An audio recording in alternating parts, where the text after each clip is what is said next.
మీ అందరితోని ప్రార్థన, మీ అందరికీ చేసే విజ్ఞప్తి ఒకటే. 2001వ సంవత్సరంలో ఆనాడు పార్టీ పుట్టిన కొత్తలోనే మరి మొట్టమొదలు వచ్చిన ఎన్నికలు పల్లె ఎన్నికలు, పంచాయతీ ఎన్నికలు. 2001 ఏప్రిల్లో పార్టీ పుడితే జూన్ మాసంలో ఎలక్షన్లు వచ్చినాయి. ఎలక్షన్లు వచ్చిన తర్వాతనే మరి ఊరూరికి గులాబీ జెండా పోయింది, ఊరూరికి తెలంగాణ నినాదం పోయింది, జై తెలంగాణ అనే నినాదం. ఆ రోజు 2001లో మారుమోగితే 13 ఏళ్ళు కేసీఆర్ గారు అలుపెరగకుండా మీ అందరి ఆశీర్వాదంతో కొట్లాడితే చివరికి తెలంగాణ రాష్ట్రం వచ్చింది. మరి తెలంగాణ రాష్ట్రం వచ్చిన తర్వాత 10 ఏళ్ల పాటు కేసీఆర్ గారి నాయకత్వంలో బ్రహ్మాండంగా పనిచేసుకున్నాం. నిజానికి ఖానాపూర్కి ఒక మంచి మనకు పార్టీతో మంచి అనుబంధం ఉంది. మొదటి నుంచి 2001 నుంచి కూడా అనుబంధం అట్లే కొనసాగింది. 2004లో కూడా మీరు ఎమ్మెల్యేగా అన్నాడు గోవింద్ నాయక్ గారిని ఆ రోజు ఖానాపూర్లో గెలిపించుకున్నారు. 2009లో ఓడిపోయినా మళ్ళీ 14లో 18లో 2 సార్లు మళ్ళీ గెలిపించుకున్నారు. ఇప్పటికి 5 సార్లు పార్టీ పుట్టిన తర్వాత ఎన్నికలు జరిగితే 3 సార్లు ఖానాపూర్లో గులాబీ జెండా ఎగిరేసినారు. ఒక్కసారి మొన్న 23లో కూడా మొన్న మన నిజాన్ని గెలిచినట్టే లెక్క. కేవలం 2000 ఓటుతో పోయింది. మొన్న జాన్సన్ నిలబడ్డప్పుడు 2000 ఓట్లు అటు ఇటు అయితే మనకు బ్రహ్మాండంగా ఇప్పుడు ఇక్కడ ఎమ్మెల్యే ఉంటుండే. బట్ అయినప్పటికీ బాధ లేదు. ఎందుకంటే ఓడిపోయినా తమ్ముడు జాన్సన్ మాత్రం మీ మధ్యలో ఉన్నాడు. మీ ఎమ్మెల్యే కంటే ఖానాపూర్లో ఎక్కువ తిరుగుతున్నాడు ఇలా జాన్సన్ నాయక్. నాకైతే బలమైన నమ్మకం ఉంది. మళ్ళా ఎలక్షన్ కింద వాళ్ళు ఇప్పుడు పెట్టినా ఎప్పుడు పెట్టినా ఈసారి గులాబీ జెండా పక్కా ఎగురుతుంది ఖానాపూర్లో అన్న విశ్వాసం నాకు మిమ్మల్ని అందరినీ చూస్తే వస్తూ ఉన్నది. ఎందుకంటే సామాన్యమైన విషయం కాదు. ఎప్పుడైనా కూడా సర్పంచ్ ఎలక్షన్లు, లోకల్ బాడీ ఎలక్షన్లు జనరల్గా అధికార పార్టీకి అనుకూలంగా ఉంటాయి. కానీ ఇవాళ మీరు చూస్తున్నారు పరిస్థితి ఎట్లా మారిందో. 2 ఏళ్లలోనే ఒక గవర్నమెంట్ వచ్చి 2 ఏళ్ళు అయిందో కాలేదో ఇవాళ ముఖ్యమంత్రి గారు కాలికి బల్పం కట్టుకొని విజయోత్సవాల పేరు మీద జిల్లా జిల్లా తిరిగినా కూడా పంచాయతీ ఎన్నికల్లో ఎన్నడూ ఏ ముఖ్యమంత్రి చేయడు ప్రచారం. సర్పంచ్ ఎలక్షన్లో ముఖ్యమంత్రులు ప్రచారం చేయంగా ఎప్పుడైనా చూసినామా? ఎన్టీ రామారావు గారిని చూసినాం, తర్వాత చంద్రబాబు నాయుడు గారిని చూసినాం, రాజశేఖర రెడ్డి గారిని చూసినాం, రోషయ్య గారు, కిరణ్ కుమార్ రెడ్డి గారు, కేసీఆర్ గారు, మన కళ్ళ ముంగట్నే 6-7 ముఖ్యమంత్రులను చూసినాం. ఎవరన్నా ఒక్కరు పంచాయతీ ఎన్నికల ప్రచారం చేసినారండి ముఖ్యమంత్రి? ఎవరు చేయరు జనరల్గా. కానీ ఈ ముఖ్యమంత్రి కాలికి బల్పం కట్టుకొని తిరుగుతున్నాడు. తిరిగి జిల్లా జిల్లాకు పోయి 2 ఏళ్ల విజయోత్సవం, 2 ఏళ్ల విజయోత్సవం అని చెప్పి పరోక్షంగా ఎలక్షన్ల ప్రచారం చేసినా ఇవాళ గణనీయమైన ఫలితాలు మనకు వస్తూ ఉన్నాయి. ఇంకా ఘోరం ఏంటంటే ఎమ్మెల్యేలు బెదిరిస్తూ ఉన్నారు. ఒక్కొక్క కాంగ్రెస్ ఎమ్మెల్యే ఇవాళ కళ్ళు నెత్తికెక్కి అధికార మదం తలకెక్కి ఇష్టం వచ్చినట్టు మాట్లాడుతున్నారు.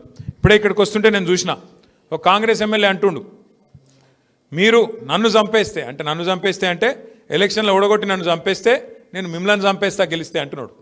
ఆ మాటలు మాట్లాడుతున్నారు. అవి చూసుకొనే ఇలా కాంగ్రెస్ కార్యకర్తలు కూడా చెలరేగిపోయి పిచ్చి పిచ్చి ప్రవర్తనలన్నీ చేస్తూ ఉన్నారు. నేను దయచేసి ఇక్కడ గెలిచి వచ్చిన మా సర్పంచులు ఎవరైతే మొత్తం 56 మంది, వారితో పాటు ఇవాళ చేరుతున్న 4 ఇండిపెండెంట్ సర్పంచులు ఉన్నారో 60 మంది మా ఖానాపూర్ నియోజకవర్గంలో మీకు నేను చేసే విజ్ఞప్తి ఒకటే. సర్పంచులకు నిధులు అనేది ఎమ్మెల్యే ఇయ్యడు. సర్పంచులకు నిధులు అనేది ఎవరో దాన ధర్మాల మీదనో వాళ్ళ ఇష్టాల మీద ఉండదు. మీకు ఒక విషయం అవగాహన ఉండాలి.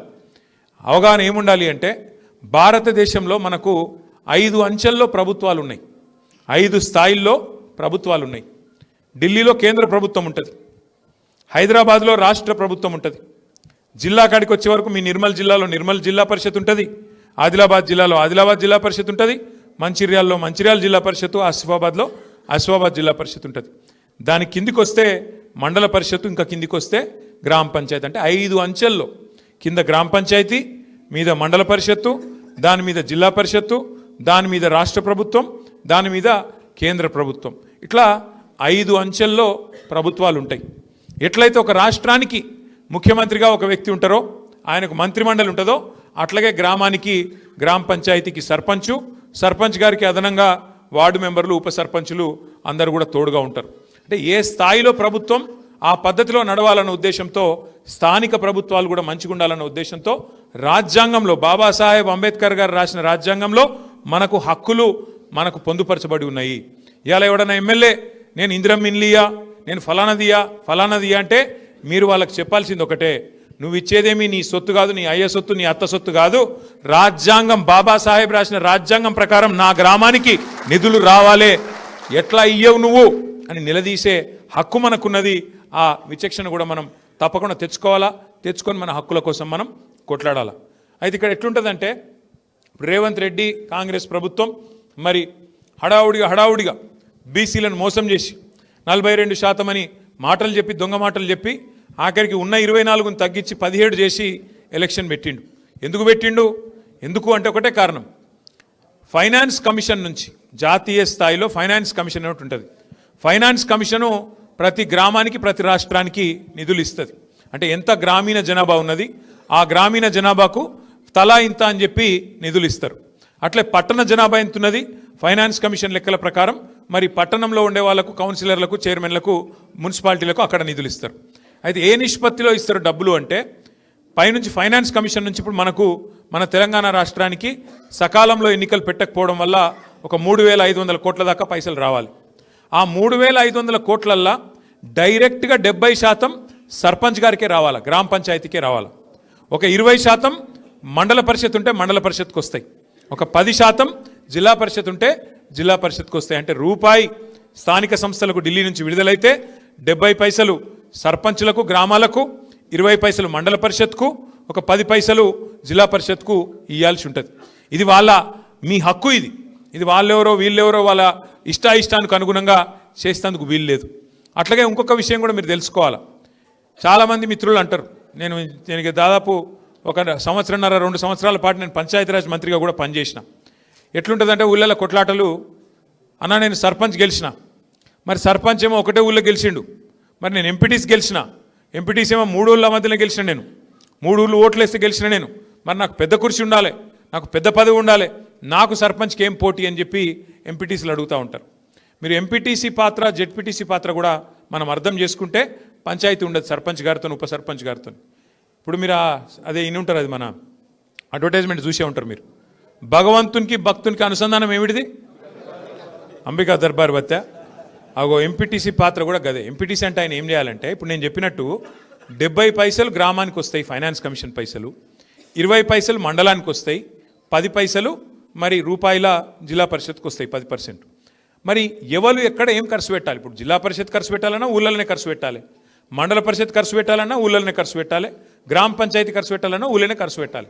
కాకపోతే మరి పైసలు ఒకరితోనొకరు సమన్వయం చేసుకొని ఎట్లా పెట్టాలి, ప్రజలకు అవసరమయ్యే పనులు ఏమిటి, వాటిని ఎట్లా చేసుకోవాలి, రోడే అన్నా మోరే అన్నా సీసీ ప్లాట్ఫామ్ పోయి అన్నా ఇంకోటి చేయన్నా, ఇది నిర్ణయించుకునేందుకు గ్రామ పంచాయతీకి మండలానికి మధ్యన అనుసంధానకర్త, భగవంతునికి భక్తునికి అనుసంధానం లెక్క గ్రామ పంచాయతీకి సర్పంచ్కు మండలానికి అనుసంధానకర్త ఎవరు?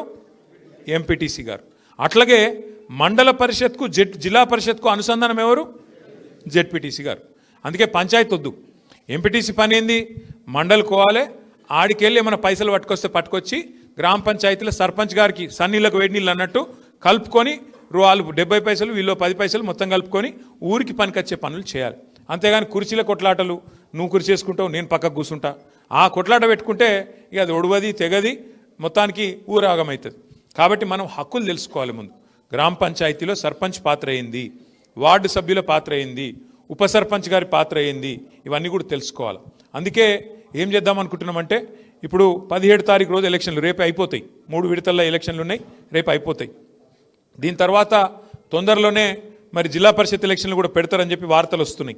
జనవరిలో పెడతారు లేదా ఫిబ్రవరిలో పెడతారు అని వార్తలు వస్తున్నాయి. అవి కూడా పూర్తయితే మనం ఏం చేద్దామంటే పార్టీ పరంగానే అన్ని జిల్లాలలో మనకు పార్టీ కార్యాలయాలు ఉన్నాయి. మీకు నిర్మల్లో పార్టీ ఆఫీస్ ఉన్నది, ఆసిఫాబాద్లో ఉన్నది, ఆదిలాబాద్లో ఉన్నది, మంచిర్యాలలో కూడా ఉన్నది. అట్లా ప్రతి జిల్లా కేంద్రంలో మనకు పార్టీ ఆఫీస్ ఉన్నది. ఆలోచన ఏంది అంటే కొత్తగా గెలిచిన స్థానిక సంస్థల ప్రజాప్రతినిధులకు అవగాహన సదస్సులు, అంటే మీ నిధులేంది, మీ విధులేంది, మీ హక్కులేంది, మీరు గ్రామానికి చేయాల్సిన పనులేంది, ఇవి కొంత మనం అవగాహన చేసుకుంటే దాని ప్రకారం పనిచేసుకోవచ్చు. పెద్దలు కేసీఆర్ గారు 10 ఏళ్ళు ఈ రాష్ట్రానికి ముఖ్యమంత్రిగా పనిచేసినప్పుడు, ఎందుకంటే తాను స్వయంగా గ్రామీణ ప్రాంతం నుంచి వచ్చిన ఒక రైతు బిడ్డ కేసీఆర్ గారు, అందుకే ఆయన బలంగా నమ్మిండు. మహాత్మా గాంధీ గారు చెప్పినట్టు పల్లెలే దేశానికి పట్టుకొమ్మలు అనే మాట బలంగా నమ్మిండు. కాబట్టే పల్లెలను బాగు చేసే కార్యక్రమం కేసీఆర్ గారు చేసిండు. ఏం చేసిండు? మొదలు గ్రామ జ్యోతి అనే కార్యక్రమం పెట్టిండు. ఆ తర్వాత పల్లె ప్రగతి అనే కార్యక్రమం తీసుకొచ్చి నెల ప్రతి పల్లెకు మీకు ఫైనాన్స్ కమిషన్ ద్వారా వచ్చే డబ్బులు కేంద్ర ప్రభుత్వం నుంచి రూపాయి వస్తే రాష్ట్ర ప్రభుత్వం కూడా దానికి ఒక రూపాయి తోడు చేసి ప్రతి నెల జీతం ఇచ్చినట్టే 1వ తారీఖు కానీ 2వ తారీఖు కానీ మీకు గ్రామ పంచాయతీకి ఇవ్వాల్సిన నిధులను టంచనుగా మీ ఖాతాలో వేసి ఎందుకంటే విధులు చెప్పడమే కాదు కదా, ఏం చేయాలనో పని చెప్పుడే కాదు, నిధులు కూడా ఇవ్వాలి. నిధులు ఇవ్వకపోతే, పైసలు ఇవ్వకపోతే పని ఎడికెళ్ళవుతుంది. అందుకే విధులు చెప్పిండు, నిధులు కూడా చెప్పిండు. విధులు అంటే బాధ్యత, మీరేం పని చేయాలి. సో ఆ రకంగా ప్లాన్ చేసిండు. ఏం జరిగింది కేసీఆర్ గారి ప్రభుత్వంలో? ఏం జరిగింది అంటే అద్భుతాలు జరిగినాయి గ్రామ పంచాయతీలలో. గుర్తు తెచ్చుకోండి ఒకసారి. 2014 ముందు రాష్ట్రంలో పల్లెలు ఎట్లుంటుండే, తర్వాత ఎట్లయినాయి. ఇవాళ మీరు ఖానాపూర్ నియోజకవర్గంలోని ఏ పల్లెకు పోయినా ఆ పల్లెలో ఒక నర్సరీ ఉంటుంది. ఏ పల్లెకు పోయినా అక్కడ ఒక పల్లె ప్రకృతి వనం ఉంటుంది. ఏ పల్లెకు పోయినా అక్కడ బ్రహ్మాండంగా ఇవాళ ఒక ట్రాక్టర్ ఉంటుంది, ఒక ట్యాంకర్ ఉంటుంది, ఒక డంపింగ్ యార్డ్ ఉంటుంది, ఒక వైకుంఠ ధామం ఉంటుంది, ఒక వాటర్ ట్యాంక్ ఉంటుంది, ఇంటింటి ముంగట నల్లా ఉంటుంది. ఇది దేశంలో ఒక తెలంగాణలో తప్ప ఈ పరిస్థితి ఎక్కడా లేదు. చేసింది మన నాయకుడు కేసీఆర్, చేసింది మన నాయకుడు కేసీఆర్ అని మనకి మనం కితాబిచ్చుకుంటలేం. మన తెలంగాణ జనాభా భారతదేశంలో చూసుకుంటే 3% కంటే తక్కువ. ఎందుకంటే దేశం జనాభా 150 కోట్లు, దగ్గర 147 కోట్లు. మన జనాభా 4 కోట్లు. మన 4 కోట్లు అంటే ఎంత? 3% కంటే తక్కువ. కానీ కేసీఆర్ గారి ప్రభుత్వంలో మనం చేసిన పని ఎంత గొప్ప పని అంటే, ఎంత అద్భుతంగా పని జరిగిందంటే గ్రామాలలో నాకు గర్వంగా అనిపిస్తున్నది ఈ మాట చెప్పడానికి.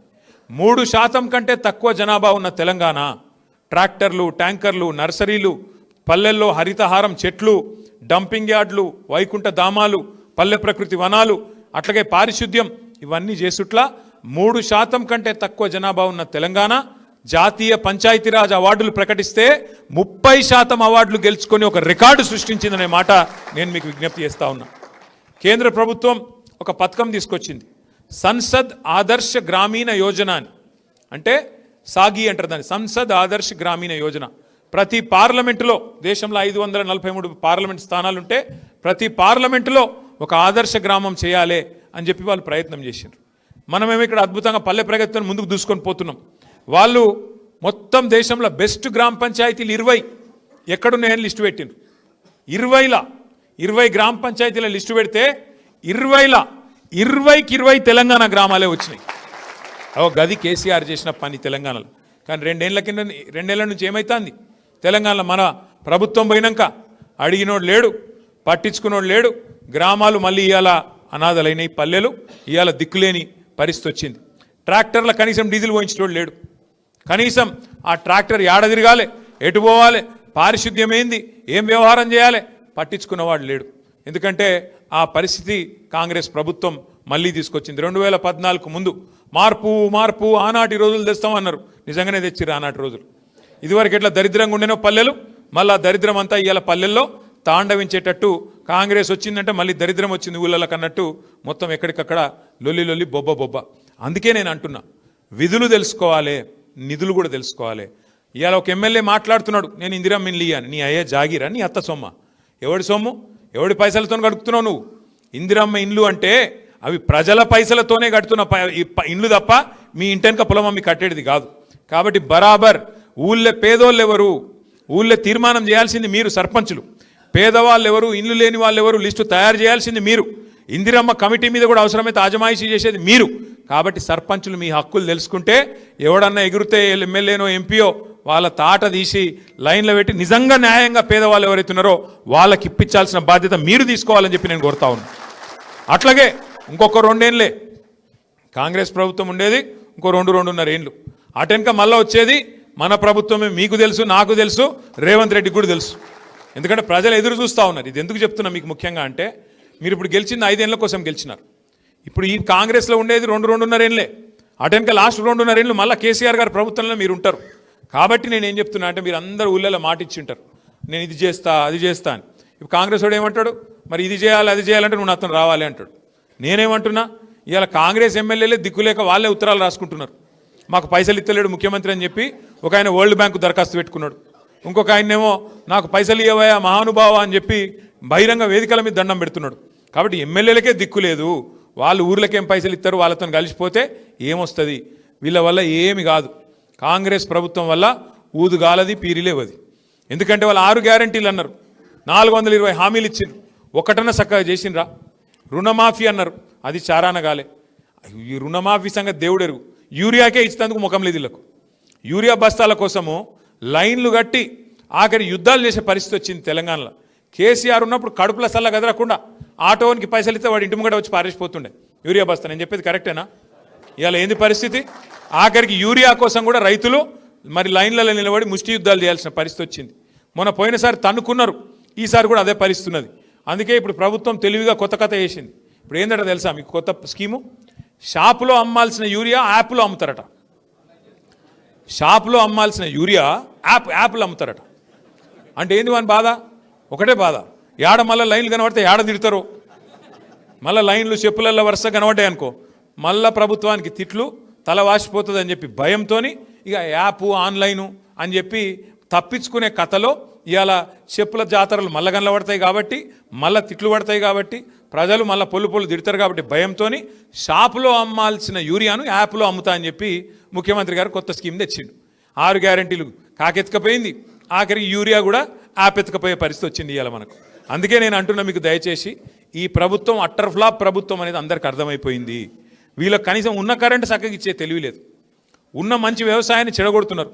రైతు బంధు కేసీఆర్ ఉన్నప్పుడు బ్రహ్మాండంగా మీరు ఏం అడగకుండా నాట్లేసే టైం వచ్చిందంటే బ్రహ్మాండంగా టింగు టింగు అంటుండే ఫోన్లు మంచిగా రైతు బంధు పడుతుండే. వీళ్ళకు టింగు నచ్చలే, టకీ అట కొత్త సౌండ్, టకీ పడుతుందా? మరి టకీ పడుతుందా రైతు బంధు?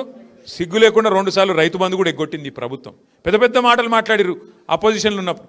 2 పంటలకు ఇస్తే 60, 3 పంటలకు ఇవ్వాలని మాట్లాడిండు. ఇలా ఆ 2 పంటలకు ఇచ్చే ముఖం కూడా లేదు ఇళ్లకు. బాధ ఎక్కడ అనిపిస్తుంది అంటే, కేసీఆర్ 10,000 ఇస్తుండు, మేము 15,000 ఇస్తాం. కేసీఆర్ 2,000 ఇస్తే మేము 4,000 ఇస్తాం. కేసీఆర్ గారు 1,00,000 రూపాయలు ఇస్తుండు, లగ్గం చేసుకుంటే నేను తులం బంగారం ఇస్తా, అన్ని 100 రోజుల్లో చేస్తా. ఆ రోజేమో అందరికీ అన్నీ అన్నాడు. ఇలా కొందరికి కొన్ని, అది కూడా కొసిరి 2 ఏళ్ళు అయిన తర్వాత ఏది ఇస్తుండో ఏది ఇస్తలేడో వాళ్ళకి ఎరకలేదు. సాధారణంగా కాకపోతే ప్రజలు మంచోళ్ళు, వాళ్ళు ఏమనుకుంటారంటే ఇంకో 3 ఏళ్ళు గవర్నమెంట్ ఉంది కదా బిడ్డ, కాబట్టి వాళ్ళకైతే మన పని అవుతుందేమో అనుకుంటారు. కానీ మన తెలంగాణలో మాత్రం ఇలా తిరుగుబాటు తత్వం కనబడుతున్నది. మొదటి విడతలో మనకు దగ్గర 40-45% సీట్లు ఇచ్చారు. 2వ విడతకి ఇంకా పెరిగింది కొద్దిగా. ఇక 3వ విడత వచ్చే వరకు ఆయన కాంగ్రెస్లు భయపడి రేపు జిల్లా పరిషత్ పెట్టరో నాకైతే అనుమానమే కొడుతుంది. ఎందుకంటే గుర్తు లేకుండా జరిగే ఎన్నికలనే గీపరిస్తున్నది. ఇక మరి కారు గుర్తు వచ్చిందనుకో, గులాబీ జెండా వచ్చిందనుకో ఎట్లుంటుంది మరి? ఇక బుగులు పట్టుకుంది కాంగ్రెస్ వాళ్ళకు. అందుకే మరి పెట్టరా చూడాలి. కానీ నేను ఖానాపూర్ మా అన్నదమ్ములను అక్క చెల్లెలను కోరుతున్నా, జనరల్గా ఏంటంటే సర్పంచ్ ఎలక్షన్ అన్న వరకు ఊళ్ళే మనోళ్ళే 2-3 కొట్లాడతారు. ఇనరు, ఎంత చెప్పినా ఇనరు, జిద్దుకోతారు. 2, 3, 4 నేను గెలుతా అంటే నేను గెలుతా. ఈ ఆఖరికి ఏమంటారు, అన్నా నేను గెలిచి వస్తా అంటారు, గెలిచి రాకపోతే ముఖం చూపెట్టా అంటారు. ఇటువంటి డైలాగులన్నీ ఉంటాయి. కానీ నేను నా ప్రార్థన మీతోని, ఎలక్షన్ నడిచిపోయినాక కలిసిపోవాలి. మళ్ళీ నిన్నటిదాకా తనుకున్నా గుద్దుకున్నా తెల్లారి నుంచి, ఎందుకంటే వచ్చే యుద్ధానికి సిద్ధం కావాలి. జిల్లా పరిషత్కు మండల పరిషత్కు సిద్ధం కావాలి. ఇప్పటి నుంచే నేను జాన్సన్ గారిని కోరుతున్నా, మండలాల వారీగా సమావేశాలు పెట్టుకోండి. మండలాల వారీగా ఇప్పటి నుంచే అవసరమైతే సమన్వయ కమిటీలు వేసుకోండి. మంచి అభ్యర్థులను మీరే దేవులాడుకోండి.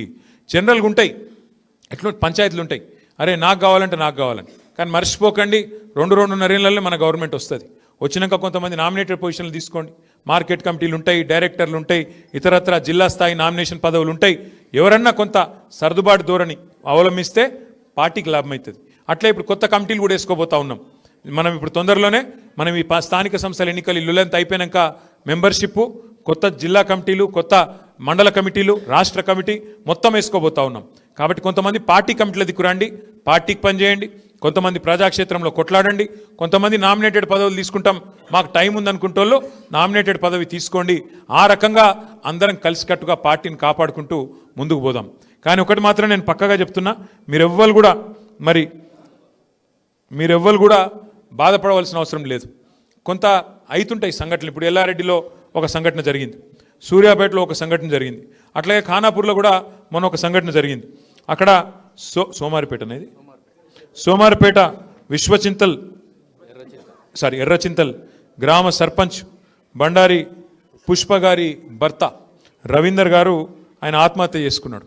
అంటే ఇట్లాంటి నిజానికి మా అందరికీ చాలా బాధ కలిగించే పరిస్థితి. ఆత్మహత్య చేసుకొని చచ్చిపోతే నేను ఫోన్ చేసిన అదే రోజు జాన్సన్కు, రమ్మంటావా తమ్మి ఏంటంటే ఇక ఎలక్షన్ నడుస్తుందన్న, ఈ లొల్లిలో ఎవరి లొల్లిలో వాళ్ళు ఉన్నారు, ఇప్పుడు వద్దు కొన్ని రోజులైనాక పోదాం మనం అని చెప్పిండు.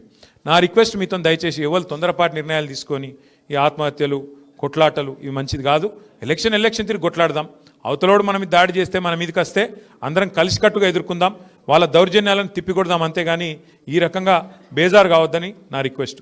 ఇంకొక రిక్వెస్ట్ కూడా మీ అందరితో నా ప్రార్థన. అద్భుతంగా 2 ఏళ్ల నుంచి మంచి పోరాట పటిమ ప్రదర్శించి ఇవాళ నిజానికి చాలా గొప్ప ఫలితం మీరు సాధించినారు. ఖానాపూర్లోనే కాదు మొత్తం రాష్ట్ర వ్యాప్తంగా కూడా ఇలా ఎక్కడ చూసినా కాంగ్రెస్ పార్టీ బిత్తరపోయే ఫలితాలు వస్తున్నాయి. వాళ్ళు పరిశాన్ అవుతున్నారు. అరే గిట్లా గులాబీ సేనలో గింత పోరాట పటిమ ఉందా, కేసీఆర్ దళంలో గింత కత్తున్నదా, అయిపోయింది అనుకున్న పార్టీ మళ్ళొక్కసారి లేచి రుకులాడుతుంది కదా, గులాబీ జెండా గల్లీ గల్లీలు ఎగురుతుంది కదా అని కాంగ్రెస్ వాళ్ళు బీరిపోయే పరిస్థితి వచ్చింది. రేపు జెడ్పీటీసీ ఎంపీటీసీ ఎన్నికల్లో వాళ్ళ ఈపు విమానం మోత మోగే విధంగా బ్రహ్మాండమైన తీర్పిచ్చే విధంగా ఐకమత్యంగా కొట్లాడదాం.